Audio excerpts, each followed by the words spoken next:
আমরা আজকে যাকে নিয়ে আমরা বন্ধন করতেছি, আমার এক ভাতিজা এই হাসপাতাল পয়েন্টের বাসিন্দা। গতকালকে আমরা জেনেছি ওকে নাকি একটা মিথ্যা মামলা দিয়ে আমাদের পুলিশ প্রশাসন তাকে অ্যাটাক করা হয়েছে। তাকে সুনামগঞ্জ জেলা কারাগারে পাঠানো হচ্ছে। আমরা যতটুকু জানি এই সাইদুর রহমান সানি বিশিষ্ট বিভিন্ন সংগঠনের সাথে জড়িত আছে। ও একজন সামাজিক মানুষ। আমি এই এলাকার পক্ষ থেকে, এই এলাকার সর্বসাধারণের পক্ষ থেকে বলতে চাই, ওকে এই মিথ্যা হয়রানি মামলা থেকে প্রত্যাহার করা হোক। যদি সঠিক তদন্ত মিলে আমরা নিজ হাতে ওকে আইনের হাতে সুপ্রদান করব। যেটা আমাদের জগন্নাথপুর থানার ওসি মহোদয় স্যার যদি এই মিডিয়ার মাধ্যমে এই মানববন্ধনটা দেখেন, আমাদের সবার পক্ষ থেকে বিনীতভাবে অনুরোধ জানাচ্ছি, এটা সঠিক তদন্ত করে উপযুক্ত যে আসামি তাকে যেন আইনের আওতায় নিয়ে আনা হয় এবং সাইবুর রহমান সানিকে যেন নিঃশর্তে মুক্তি দেওয়া হয়। এটা গতকালকে থানায় গিয়েছি, আলামিন স্যারের সাথে দেখা করেছি, কথা বলেছি। যিনি সেকেন্ড অফিসার নাকি দায়িত্বে আছেন তাকে অ্যারেস্ট করেছেন।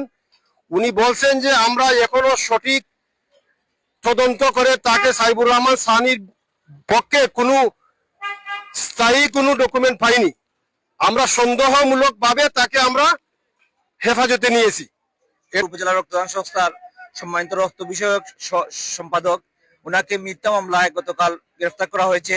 আমরা যতটুকু জানি উনি খুব ভালো মানের মানুষ ছিলেন। ছোটবেলা থেকে উনাকে চিনি। উনার চলাফেরায় কোনোদিন আমরা বাদ কিছু পাই নাই, খারাপ কিছু পাই নাই। উনাকে মিথ্যা মামলায় সাজানো নাটক সাজিয়ে উনাকে গ্রেফতার করা হয়েছে। আজকের মানববন্ধনের আমরা এটাই জানিয়ে দিতে চাই, আমরা কখনো অন্যায়কে আপোষ করব না। আমরা চাই পুলিশ, আমাদের আইনের লোক সঠিক তদন্ত করুক। সঠিক তদন্ত করে সঠিক ব্যক্তিকে যে অন্যায় করেছে তাকে শাস্তি দেওয়া হোক। আমরা এটাও বলতে চাই, আমাদের সহকর্মীকে কোনো সঠিক ডকুমেন্ট ছাড়া 100% শিওর না হওয়া সত্ত্বেও কেন ওকে চালান করা হয়েছে। আমরা আইনের প্রতি শ্রদ্ধাশীল।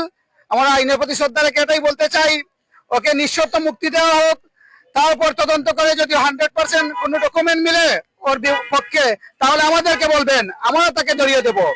আমি জানি আমাদের জগন্নাথপুর থানায় কন্যার কোনোদিন প্রশ্রয় হবে না এবং আগামীতেই কোনোদিন হবে না।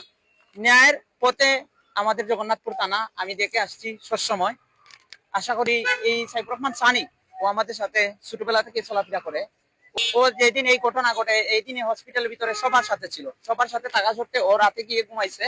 ও আমরা সকালে সবাই জানতে পারি এই ঘটনা, আমরা হতভম্ব হয়ে যাই। আর এই ঘটনার জন্য তাকে অ্যারেস্ট করা হয়েছে। মেডিসিটি এই 8 লাখ টাকা চুরি হয়েছে। আর যেভাবে ঢুকছে কিংবা যে ফুটেজ আছে তাদের কাছে, তার সাথে সাইফুর রহমান সানির কোনো মিল নেই। তাই আমি এটাই বলবো যে সুস্থ তদন্ত হোক এবং আসামি যে তাকে সাব্যস্ত করে আইনের আওতায় আনা হোক।